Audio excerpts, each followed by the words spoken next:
अस्सलाम वालेकुम दोस्तों, मैं हूं डॉक्टर अलियासगर और आज हम फर्स्ट ईयर केमिस्ट्री के 2016 सेक्शन बी में आने वाले एक न्यूमेरिकल को हम सॉल्व करते हैं जिसका ताल्लुक first year chemistry Sindh text book board के चैप्टर नंबर 5 से है। इसमें पूछा जा रहा है calculate the heat of formation of M2A at 25 degree centigrade. हमें एक कंपाउंड, एक इमेजिनरी कंपाउंड दिया गया और कहा जा रहा है कि 25 डिग्री सेंटीग्रेड पर उसकी हीट ऑफ फॉर्मेशन जो है हमें कैलकुलेट करनी है। और हमें चार इक्वेशन दी हुई है, 2m plus half A2 equal to M2A और डेल्टा H करके यहाँ क्वेश्चन मार्क दिया हुआ है और कहा गया है कि हीट ऑफ फॉर्मेशन कैलकुलेट करें। और तीन इक्वेशन हमें दी गई हैं जिनकी एंथैल्पी की वैल्यू भी हमें गिवन है। इसकी मदद से हमें क्या करना होगा, कैलकुलेट करना होगा। तो सबसे पहले यहाँ हमने डेटा में लिखा कि गिवन हमारे पास क्या है। तो गिवन हमारे पास ये तीन इक्वेशन हैं जिनको हम एग्जैक्ट लिख लेते हैं यहाँ, y2a ma y plus half y2a, delta H की वैल्यू जो है वो -432 किलो जूल पर मोल है।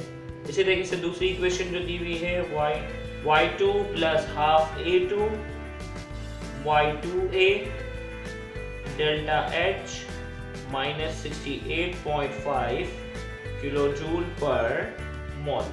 इसी तरीके से तीसरी इक्वेशन दी हुई है M2a plus y2a 2ma y delta H बराबर है -63.2 किलो जूल पर मोल। तीनों को हम क्या करते हैं, एक एक इक्वेशन का नाम दे देते हैं। इसको इक्वेशन 1 का नाम दे दिया, इसको इक्वेशन 2 का नाम दे दिया और इसको हम नाम दे देते हैं इक्वेशन नंबर 3 का। रिक्वायर्ड हमारे पास इस सवाल में जो दिया हुआ है वो पूछा गया है 2m plus half A2 M2A delta H, ये हमारे पास रिक्वायर्ड है। आइए हम सोल्यूशन की तरफ बढ़ते हैं। तो सोल्यूशन में सबसे पहले हमने देखा कि इक्वेशन नंबर 1 हमारे पास है, इसमें m है और रिक्वायर्ड वाली जो इक्वेशन है यहाँ 2m है। तो हमें इस पूरी इक्वेशन को क्या करना होगा, बैलेंस करना होगा। लिहाजा हमें क्या करना होगा, मल्टीप्लाई करना होगा। Multiplying equation 1 bye 2। इक्वेशन 1 को हम क्या करते हैं, 2 से मल्टीप्लाई करते हैं क्योंकि यहाँ इक्वेशन नंबर 1 में सिर्फ m दिया हुआ है और रिक्वायर्ड वाली इक्वेशन जो दी हुई है उसमें 2m है। तो इस पूरी इक्वेशन को हम क्या करते हैं, 2 से मल्टीप्लाई करते हैं। तो ये हो जाता है 2m प्लस y2a 2y2a और फिर ये हो जाएगा 2ma y प्लस हाफ है तो ये सिर्फ हो जाएगा y2 और डेल्टा H की वैल्यू हमारे पास आ जाती है -86.4 किलो जूल पर मोल। इसी तरीके से हमारे पास जो इक्वेशन 2 है, ये जो इक्वेशन 2 है इसमें हमने देखा हाफ A2 है और यहाँ पर भी हाफ A2 है। रिक्वायर्ड वाली इक्वेशन में हाफ A2 यहाँ पे भी है, लिहाजा इसको किसी से भी मल्टीप्लाई करने की नीड नहीं है। हमने सीधा सीधा इसको जो है वो लिख लिया है, y2 हाफ A2 बराबर हो जाएगा y2a delta H minus 68.5 kilo joule per मोल।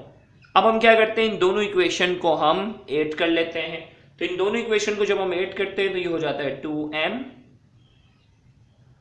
2y2a plus y2 plus half A2, ये प्लस हो गया।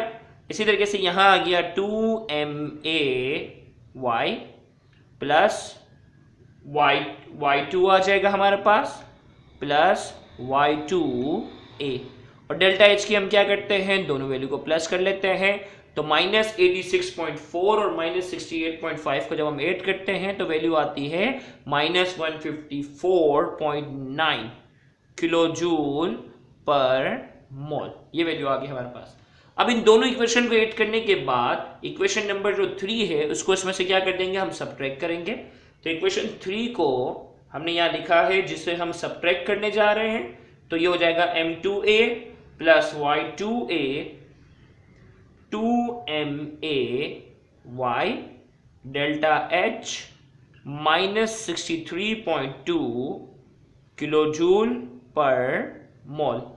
याद रहे सब्ट्रैक्ट करते वक्त जो है वो साइन चेंज हो जाती है, लिहाजा इसके नीचे भी माइनस, इसके नीचे भी माइनस और इसके नीचे भी माइनस।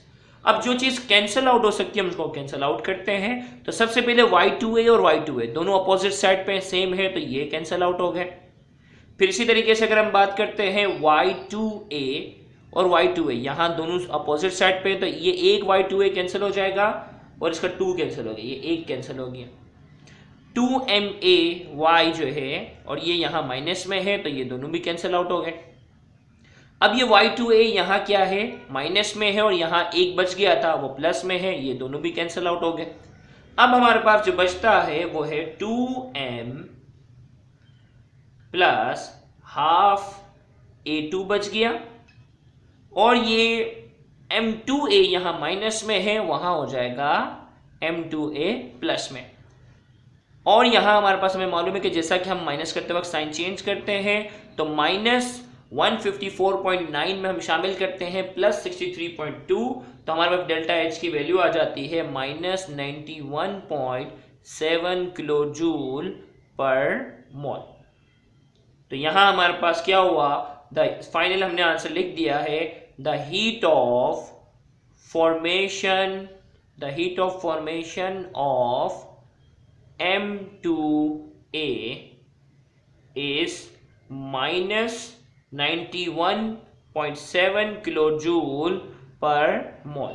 ये हमारा आंसर सोल्व हो गया। अगर आपको हमारा ये लेक्चर समझ में आया है तो आप हमारे इस चैनल को सब्सक्राइब कर सकते हो, जो कि सिंध बोर्ड टीचिंग के नाम से है। याद रहे ये न्यूमेरिकल स्टूडेंट की फरमाइश पर जो है वो यहाँ वीडियो में सॉल्व करवाया गया है। अगर आपको कोई न्यूमेरिकल मुश्किल लगता हो तो आप कमेंट में इसे लिख सकते हैं, ताकि आने वाली वीडियो में हम इसे सॉल्व करवा सकें। Thank you very much.